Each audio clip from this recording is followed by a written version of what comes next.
सरस्वती नमस्तुभ्यं वरदे कामरूपिणे विद्यारम्भं करिष्यामि सिद्धिर्भवतु मे सदा।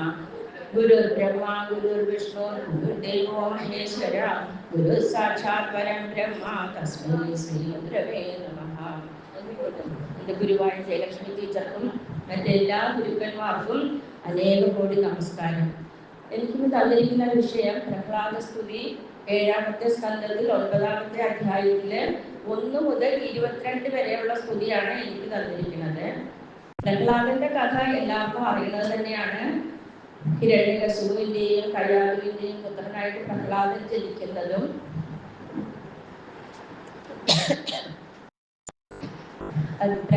ഹിരണ്യകശിപു വന്നിട്ട് ഈശ്വരനില്ല, താനാണ് ഈശ്വരൻ, തന്നെയാണ് ഈശ്വരനായിട്ട് എല്ലാവരും കരുതേണ്ടത് എന്നൊക്കെ പറഞ്ഞു നടന്നു.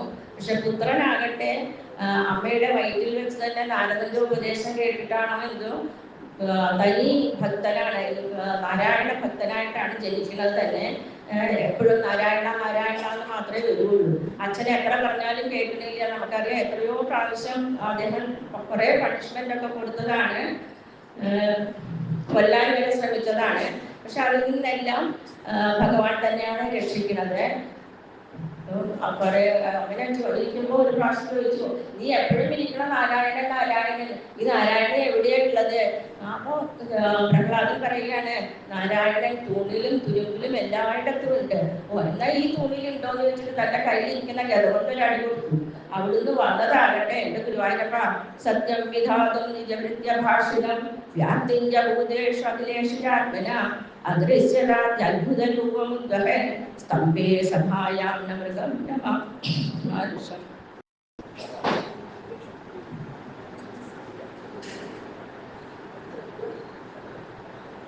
ഒരു രൂപം, അതായത് മനുഷ്യനുമല്ല മൃഗവുമല്ല. ഹിരണ്യകശിപു വരം വാങ്ങിയിട്ടുണ്ടായിരുന്നല്ലോ, മനുഷ്യൻ കൊല്ലരുത്, മൃഗം കൊല്ലരുത്, പകല് കൊല്ലാൻ പാടില്ല, രാത്രി കൊല്ലാൻ പാടില്ല, ആയുധങ്ങൾ ഉപയോഗിക്കാൻ പാടില്ല, ആകത്ത് പാടില്ല, പുറത്ത് പാടില്ല, അങ്ങനെ കുറെ വിചാരിച്ചു. പക്ഷെ അദ്ദേഹം അപ്പൊ വിചാരിച്ചില്ല ഇങ്ങനെ ഒരു രൂപം എന്നെ കൊല്ലാനായിട്ട് വരുമെന്ന് അദ്ദേഹം വിചാരിച്ചില്ല. പക്ഷെ വന്ന രൂപമാകട്ടെ അദ്ദേഹത്തെ കൊല്ലുവാനായിട്ട് ഗുരുവായൂരപ്പ ഭഗവാൻ തന്റെ ഭൃത്യന്റെ വാക്കുകൾ സത്യമാക്കി തീർക്കുവാനായിട്ടാണ്. അതായത് തൂണിലുണ്ട് തുരുമ്പിലുണ്ട് എന്ന് പറയുന്നില്ലേ, അപ്പൊ ആ തൂണിൽ നിന്ന് വന്നത് എല്ലായിടത്തും താൻ സർവ്വവ്യാപിയാണ് എന്ന് പറയുവാൻ വേണ്ടി, എന്ന് അറിയിക്കുവാനായിട്ടാണ് അദ്ദേഹം അവതരിച്ചത് എന്ന് പറയുന്നത്. അങ്ങനെ സർവ്വവ്യാപിയാണ് എന്നത് സത്യമാക്കുവാനായിട്ടാണ്. ഈ രൂപത്തെ കണ്ടിട്ട് ബ്രഹ്മാദി ദേവന്മാരെല്ലാം ഭയപ്പെട്ട് സ്തുതിക്കുവാൻ തുടങ്ങി. ഇത് എന്തൊരു രൂപമാണ് ഭഗവാനെ! അവരൊന്നും സ്തുതിച്ചിട്ടും ഭഗവാന്റെ ക്രോധം ശമിക്കണില്ല.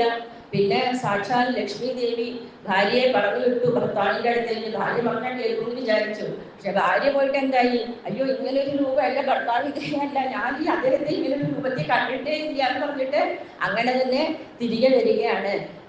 അപ്പോഴേക്കും എന്താ ചെയ്യുക എന്ന് വിചാരിച്ചിട്ട് ബ്രഹ്മാവ് നോക്കുമ്പോൾ പ്രഹ്ലാദൻ അവിടെ നിൽക്കുന്നു. അപ്പൊ പ്രഹ്ലാദനെ വിളിച്ചിട്ട് പറയുകയാണ്, പ്രഹ്ലാദ കുമാര, നീ പോയിട്ട് നിന്റെ അച്ഛനോടുള്ള ദേഷ്യത്തിലാണ് ഞാൻ നിൽക്കുന്നത്, നീ പോയിട്ട് അദ്ദേഹത്തെ ഒന്ന് ചെയ്യൂ, ശാന്തപ്പെടുത്തൂ എന്ന് പറഞ്ഞിട്ട് പ്രഹ്ലാദനോട് പറയുകയാണ്.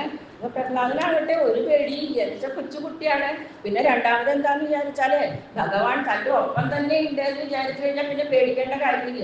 നമുക്കൊക്കെ എന്താ എന്നെ രക്ഷിക്കൂ രക്ഷിക്കൂ എന്ന് പറയുന്നത് എന്തിനാ? നമ്മള് ഭഗവാൻ വേറെ എവിടെയാണ് നമ്മളെ രക്ഷിക്കൂ എന്നാണ് പറയുന്നത്. പക്ഷെ പ്രഹ്ലാദൻ എന്താണ്, പ്രഹ്ലാദന് കുറെ അനുഭവങ്ങൾ വന്നില്ലേ. അച്ഛനെ കൊല്ലാനൊക്കെ ശ്രമിക്കുമ്പോഴും എപ്പോഴും അദ്ദേഹത്തിന്റെ കൈയല്ലേ വരുന്നത് രക്ഷിക്കാനായിട്ട്. അപ്പൊ പ്രഹ്ലാദന് ഒരു പേടിയൊന്നും തോന്നിയില്ല. പ്രഹ്ലാദൻ നേരെ തദേതി ശനകൈരാജൻ മഹാഭാഗവതോർഭഗ ഉപേദ്യ ഭൂമികായേന നനാമ വിദുതാഞ്ജലി സ്വപാദമൂലേ പതിതം തമർഭകം വിലോക്യ ദേവ കൃപയാ പരിഭൃത ഉജ്ജാപ്യ തർച്ചീഷ്ണദധാത്കരാംബുജം കാലാഹി വിത്രസ്തദിയാഭയം. ശരി എന്ന് പറഞ്ഞ് മഹാഭക്തനായ പ്രഹ്ലാദൻ നേരെ ഭഗവാൻ കൈകൾ കൂപ്പിക്കൊണ്ട് ഭഗവാന്റെ കാലിലേക്ക് പോയിട്ട് സാഷ്ടാംഗം നമസ്കരിച്ചു എന്നാണ് പറയുന്നത്. ഭഗവാൻ തന്റെ കാലിൽ വീണ് കിടക്കുന്ന ആ കുട്ടിയെ കണ്ടിട്ട് വേഗം 2 കൈയും പിടിച്ചിട്ട് എഴുന്നേൽപ്പിച്ച് ആ കൈ തലയിൽ കയ്യിൽ വെച്ച് അനുഗ്രഹിച്ചു അത്രേ. അതായത് അത്രയും നേരം എന്താ വജ്രായുധം പോലെ ഇങ്ങനെ കൂർത്ത നഖങ്ങളിലൊക്കെ അല്ലേ. പക്ഷെങ്കില് തന്റെ ഭക്തനായ പ്രഹ്ലാദന്റെ തലയിൽ കൈവയ്ക്കുമ്പോൾ എന്തായി? അത് കരാംബുജം എന്നാ പറയണത്, താമരപ്പൂ പോലെ ആയി അത്രേ. ആ കൈകൾ വെച്ചിട്ട് താമരപ്പൂ പോലെയായി പ്രഹ്ലാദന്റെ തലയിൽ കൈവയ്ക്കുമ്പോൾ എന്നാ പറയുന്നത്. കാലസർപ്പത്തിൽ നിന്ന് ഭയപ്പെട്ടിരിക്കുന്നവർക്ക് അഭയം നൽകുന്ന ആ കൈകൾ പ്രഹ്ലാദന്റെ ശിരസിൽ വെച്ച് അനുഗ്രഹിച്ചപ്പോൾ അത് താമരപ്പൂ പോലെയായി എന്നാണ്. അപ്പം പ്രഹ്ലാദന്റെ, അതായത് നരസിംഹദേവര് വന്നിട്ട് കൈവച്ച് അനുഗ്രഹിക്കുമ്പോൾ തന്നെ പ്രഹ്ലാദന്റെ സർവ്വ പാപങ്ങളും തീർന്നു അത്രേ. എന്താ പാപം എന്ന് ചോദിച്ചു കഴിഞ്ഞാൽ അസുരയോനിയിലല്ലേ പിറന്നിരിക്കുന്നത്. അപ്പൊ എന്തെങ്കിലും കുറച്ച് പാപങ്ങൾ ഉണ്ടായിട്ടല്ലേ അങ്ങനെ അസുരയോനിയിൽ വന്ന് പിറക്കണത്. അതുകൊണ്ട് അങ്ങനെ എന്തെങ്കിലും പാപങ്ങൾ ഉണ്ടെങ്കിൽ അത് നീങ്ങി. അപ്പോൾ പ്രഹ്ലാദകുമാരന് രോമാഞ്ചമുണ്ടായി, ആനന്ദ ബാഷ്പം നിറഞ്ഞു. അങ്ങനെ ഭഗവാനെ തന്നെ മനസ്സിൽ ഉറപ്പിച്ചിട്ട് അദ്ദേഹം ഭഗവാനെ സ്തുതിക്കുവാൻ തുടങ്ങുകയാണ്. ബ്രഹ്മാദയസുരഗണാ മുനിയോധസിദ്ധ സത്വൈകദാനമതയോ വചസാമ്രവാളൈഹി നാരാദിതും ഗുരുഗുണൈ അധുനാപി വിഭ്രു കിന്തോഷ്ടുമർഹതി സമേ കരിരുദ്രജാതി. സത്വഗുണത്തിൽപ്പെട്ട ബ്രഹ്മാദി ദേവന്മാരെല്ലാം ഭജിച്ചിട്ടും അങ്ങയുടെ ക്രോധം അടങ്ങിയില്ല എന്നുണ്ടെങ്കിൽ ഈ അസുരഗുണത്തിൽ ജനിച്ച ഈ ചെറിയ കുട്ടിയായ ഞാൻ എങ്ങനെ അങ്ങയുടെ കോപത്തെ ശമിപ്പിക്കുക എന്നാണ് ചോദിക്കുന്നത്. എന്നിട്ട് അതിനുള്ള ആൻസറും അദ്ദേഹം തന്നെ പറയുന്നുണ്ട്. മന്യേധനാഭിജനരൂപത രൂപതപസ്രുതൗജാസ്തേജപ്രഭാവബലപൗരുഷബുദ്ധിയോഗ നാരാധനായ ഹി ഭവന്ത പരസ്യ പുംസോ ഭക്ത്യാതുദോഷ ഭഗവാൻ യജയൂഥകായ. അതായത് ഒരു 10-12 ഗുണങ്ങളൊക്കെ പറയാണ് ഭക്തന്മാർക്ക് വേണ്ടത് എന്തൊക്കെയാണെന്ന്. രൂപം, സൗന്ദര്യം, കുലം, തപസ്, ഓജസ്, ശൗര്യം, അങ്ങനെ കുറെ പറഞ്ഞിട്ട് പറയുകയാണ്. ഇതൊന്നും ഉണ്ടെങ്കിലും എനിക്ക് തോന്നുന്നില്ല ഇതൊന്നും ആണ് ഒരു എന്താ പറയാ ഒരു പോയിന്റ് ഭഗവാനെ സ്തുതിക്കുവാനായിട്ടുള്ളത്. ഇതൊന്നും ആയിരിക്കില്ല. ഭഗവാന് വേണ്ടത് എന്താണ്? ഭക്തിയാണ്. അതിന് ഉത്തമ ഉദാഹരണമല്ലേ ഗജേന്ദ്രൻ. അതായത് ഒരു ശരണവും ഇല്ലാന്നായപ്പോൾ നാരായണാഖില ഗുരു ഭഗവൻ നമസ്തേ എന്ന് ഒറ്റ വിളി കേട്ടിട്ട് തന്നെ ഭഗവാൻ അവിടെ ഗരുഡാരൂഢനായിട്ട് വന്നിട്ട് നിമിഷ നേരം കൊണ്ടല്ലേ ഗജേന്ദ്രൻ രക്ഷിച്ചത്. അതുകൊണ്ട് ഈ പറയുന്ന ഗുണങ്ങളൊന്നും അല്ല വേണ്ടത്. വേണ്ടത് എന്താണ്? ഭക്തിയാണ്. ഭാഗവതത്തിൽ ഉടനോളം പറയുന്നതും അത് തന്നെയാണ്. വേണ്ടത് ഭക്തിയാണെന്നാണ് പറയുന്നത്. അങ്ങനെ പറഞ്ഞിട്ട് അപ്പൊ പറയാണ്, അങ്ങനെയാണെങ്കിൽ എനിക്കെന്താ വിഷമം? എനിക്ക് സ്തുതിക്കാമല്ലോ. തീർച്ചയായിട്ടും എനിക്കതിനുള്ള യോഗ്യതയുണ്ട് എന്ന് പറയുകയാണ്. വിപ്രാദ്യുഷഡ്ഗുണയുതാരവിന്ദനാഭ പാദാരവിന്ദ വിമുഖാച പജം വരിഷ്ഠം മന്യേകദർപ്പിത മനോ വചനേഹിതാർത്ഥം പ്രാണം ഗുനാദി സകുലം നദ് ഭൂരിമാന. ഒരു ബ്രാഹ്മണനാണത്രേ. പക്ഷെ അമ്പലത്തിലും പോകില്ല, ഈശ്വരനും ഇല്ല, താൻ ഭക്തനൊന്നും അല്ല, തോന്നിയ പോലൊക്കെ നടക്കുക. അങ്ങനെയുള്ളൊരു ബ്രാഹ്മണൻ എന്ന് പറയുന്നതിനേക്കാളും നായയെ ഭക്ഷിക്കണ ഒരു ചണ്ടാളൻ അതിലൊക്കെ എത്ര ഭേദമാണ്. ബ്രാഹ്മണനാണെന്ന് പറഞ്ഞുകൊണ്ട് കാര്യമുണ്ടോ? ലക്ഷ്മണമാവ പറയുണ്ടായില്ലേ, ലക്ഷ്മണമാമയാണോ പ്രേമയാണോ അവര് പറഞ്ഞില്ലേ, ഒരു എന്താ പറയാ രാജാക്കന്മാരൊക്കെ ബ്രാഹ്മണരായി എന്നൊക്കെ പറഞ്ഞില്ലേ എന്ന് പറഞ്ഞ പോലെ. അതായത് കുലം കൊണ്ടല്ല, നമ്മുടെ പ്രവൃത്തി കൊണ്ടാണ് ബ്രാഹ്മണത്വം എന്ന് പറയുന്നത്. അല്ലാണ്ട് ബ്രാഹ്മണനായിട്ട് ജനിച്ചു എന്ന് പറഞ്ഞിട്ട് പ്രയോജനമൊന്നും ഇല്ല എന്നാണ് പറയുന്നത്. നൈവാത്മനാ പ്രഭുരയം നിജലാഭപൂർണോ മാനം ജനാദവിദുഷകരുണോ വൃണീരേ യദ്യജന്മനോ ഭഗവതോ വിധതീതമാനം തച്ചാത്മനേ പ്രതിമുഖസ്യ യഥാമുഖശ്രീ. ഭഗവാൻ ഇപ്പൊ നമ്മൾ കൊടുത്തിട്ടൊന്നും വേണമെന്നില്ല. ഭഗവാനല്ല നമുക്കത് ഇടുന്നില്ല. ഭഗവാന്റെ ആണല്ല. നമുക്ക് എന്തെങ്കിലും കിട്ടിയിട്ടുണ്ടെങ്കിൽ അതെല്ലാം ഭഗവാന്റെ തന്നെയല്ലേ. പിന്നെ എന്തിനാ നമ്മൾ വഴിപാടുകളൊക്കെ ചെയ്യുന്നത്? സർവ്വലോകങ്ങളും ഭഗവാന്റെ ആണെങ്കിൽ ഭഗവാന് വഴിപാട് ചെയ്യേണ്ട കാര്യമില്ല കേട്ടോ. പക്ഷെ ഭഗവാൻ എന്തിനാ വഴിപാട്, നമ്മൾ കൊടുക്കുന്ന വഴിപാട് എന്തിനാ സ്വീകരിക്കുന്നതെന്ന്? നമ്മൾ രാവിലെ കുളിച്ചൊക്കെ കഴിഞ്ഞ് മുഖത്ത് പൗഡറൊക്കെ ഇട്ട് പൊട്ടൊക്കെ തൊട്ട് പോയിട്ട് കണ്ണാടിയിൽ നോക്കിയാൽ എന്താകും? നമ്മുടെ മുഖം നല്ല ഭംഗിയായിട്ട് തോന്നൂലേ? അപ്പം നമ്മൾ കണ്ണാടിയിലല്ല പൊട്ടുവെച്ചിരിക്കുന്നത്, നമ്മുടെ മുഖത്തിലാണ് പൊട്ടുവെച്ചിരിക്കുന്നത്, ബിംബത്തിലാണ്. അത് കണ്ണാടിയിൽ കാണുന്നത് എന്തായിട്ടാണ്? പ്രതിബിംബമായിട്ടാണ്. അപ്പൊ ഈ ലോകത്തിന്റെ തന്നെ ബിംബമായ ഈശ്വരന് നമ്മൾ എന്തെങ്കിലും കൊടുത്തു കഴിഞ്ഞു കഴിഞ്ഞാൽ അതിന്റെ 100 ഇരട്ടി ഐശ്വര്യമായിട്ട് ഭക്തർക്ക് തന്നെ തിരിച്ചു നൽകും. അതുകൊണ്ടാണ് ഭഗവാൻ വഴിപാടുകൾ ചെയ്യുന്നത്. അല്ലാണ്ട് ഭഗവാൻ നമ്മൾ കൊടുക്കണ പൈസയോ തുണിയോ ഒന്നും ആവശ്യമുണ്ടായിട്ടല്ല എന്നാണ് പറയുന്നത്.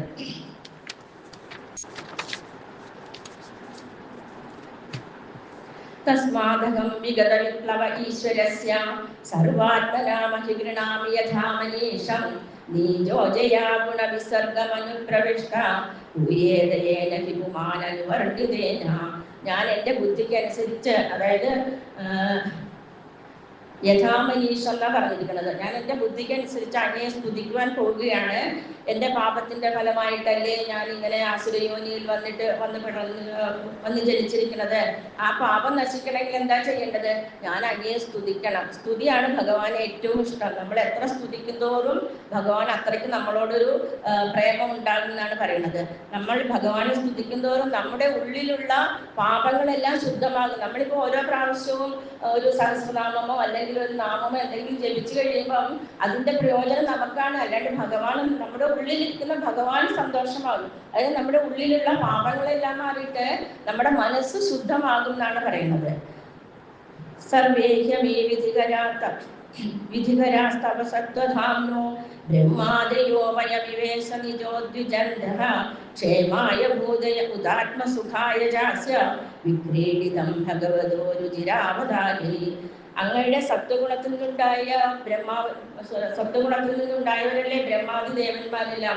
അവരെല്ലാം വന്നിട്ട് അങ്ങയുടെ ഈ രൂപം കണ്ട് ഭയപ്പെട്ടിരിക്കുകയാണ്. അങ്ങയുടെ ഉദ്ദേശം നടന്നില്ലേ? എൻ്റെ അച്ഛനെ കൊല്ലുവാനായിട്ടല്ലേ അങ്ങ് ജനിച്ചത്. അത് സാധിച്ചുല്ലോ. ഇനിയെങ്കിലും അങ്ങയുടെ ഈ രൂപത്തെ മാറ്റിയിട്ട് അങ്ങയുടെ സ്വരൂപം, അതായത് അങ്ങയുടെ ഒറിജിനലായിട്ടുള്ള രൂപത്തെ സ്വീകരിക്കൂ, മതിയാക്കൂ.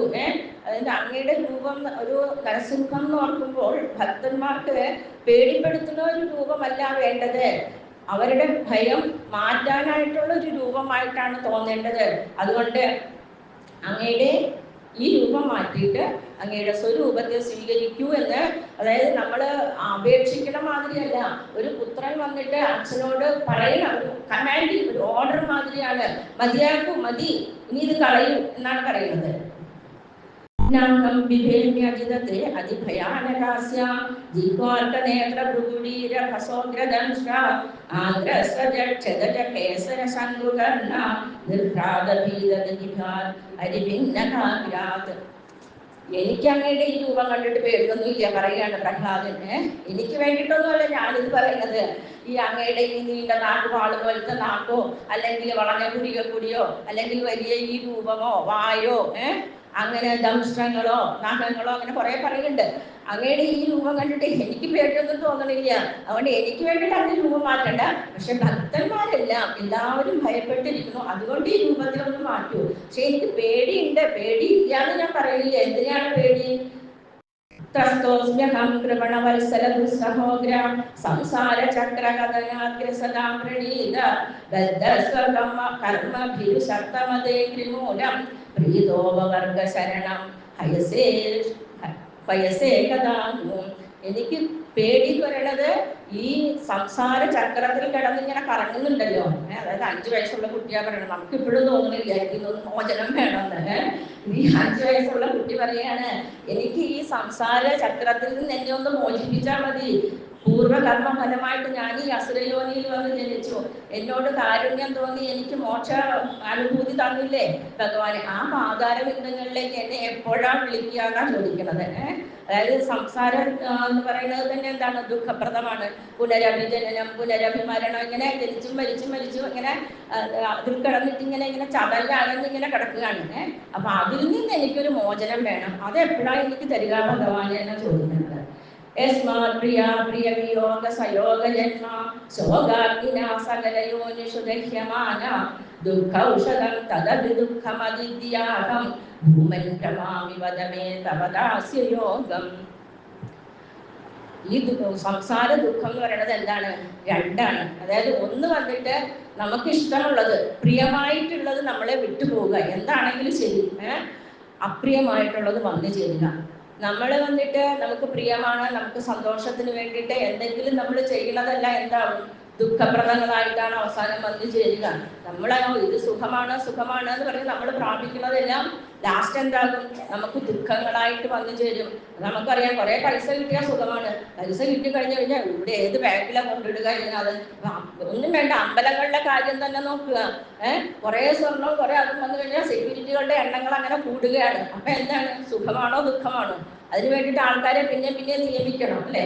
അങ്ങനെ ഈ ലോകത്തില് എന്തെങ്കിലും നമ്മൾ സുഖം എന്ന് പറഞ്ഞിട്ട് വിചാരിച്ച് ചെയ്യണമെങ്കിൽ അതെന്തായി തീരും? അത് പിന്നെയും ദുഃഖമായിട്ട് തീരും. അതുകൊണ്ട് എനിക്കിതൊന്നും വേണ്ട, എനിക്ക് അങ്ങയുടെ ദാസ്യനാക്കി എന്നെ അങ്ങയുടെ പാതാരബിന്ദങ്ങളിലേക്ക് എന്നെ ഒന്ന് വിളിക്കൂ എന്നാ പറയുന്നത്.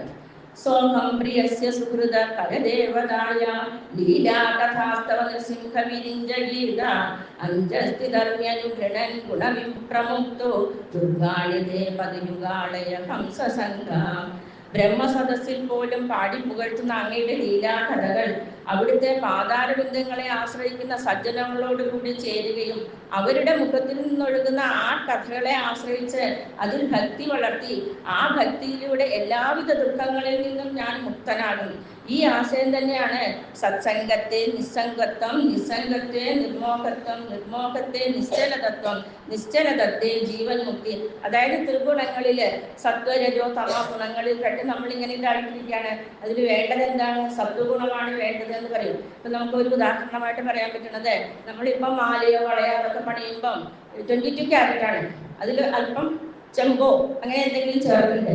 അതെന്തിനാണ്? പെട്ടെന്ന് പൊട്ടിപ്പോകാതിരിക്കാനായിട്ട്. പക്ഷെ 24 ക്യാരറ്റിൽ എന്തെങ്കിലും പണിഞ്ഞു കഴിഞ്ഞാൽ അതിന് ബലമുണ്ടാകില്ല എന്ന് പറയുന്നത്. അതായത് അത് സത്വഗുണമാണ്. അപ്പൊ നമ്മൾ എന്താ വേണ്ടത്? ഭഗവാനെ പിടിക്കുവാനായിട്ട് ആ 24 ക്യാരറ്റുള്ള ആ പാശം, ആ കയറിൽ പിടിക്കണം. അപ്പൊ നമുക്ക് പെട്ടെന്ന് അദ്ദേഹത്തിലേക്ക് എത്തിച്ചേരാൻ സാധിക്കും എന്ന് പറയുന്നു.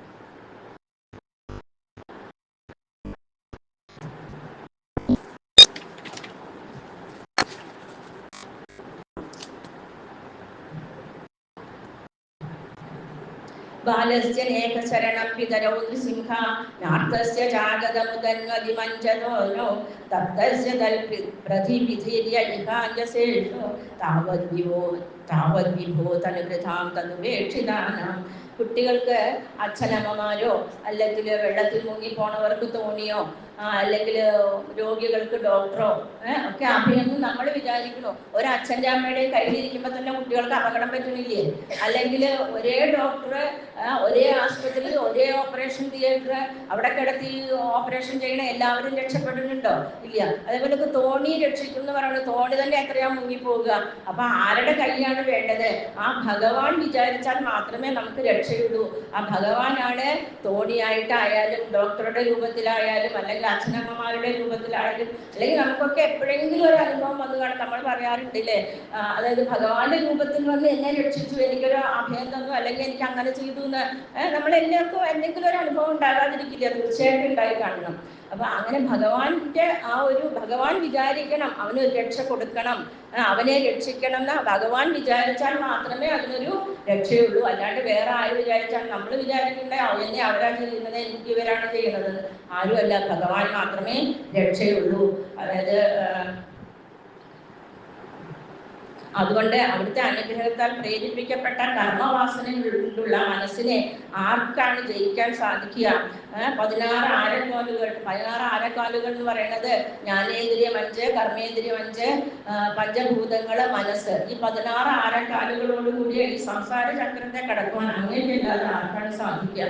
അതുകൊണ്ട് അങ്ങയുടെ പാദമൂലത്തിൽ ശരണം പ്രാപിച്ചിട്ടുള്ള എന്നെ ഈ സംസാര ചക്രത്തിൽ നിന്നും കരകയറ്റണമേ എന്ന് പ്രഹ്ലാദൻ പ്രാർത്ഥിക്കുന്നതോടൊപ്പം നമുക്കും പ്രാർത്ഥിക്കാം. ഗുരുവായൂരപ്പ ശരണം. എൻ്റെ ഈ വാക്കുകള് ഗുരുവായൂരപ്പൻ്റെയും ഗുരുക്കളുടെയും പാദത്തിൽ സമർപ്പിച്ചുകൊണ്ട് കായേന വാചാ മനസേന്ദ്രിയേർവാ ബുദ്ധ്യാത്മനാ വാ പ്രകൃതേ സ്വഭാവാ കരോമി യദ്യത് സകലം പരസ്മൈ നാരായണായേതി സമർപ്പയാമി.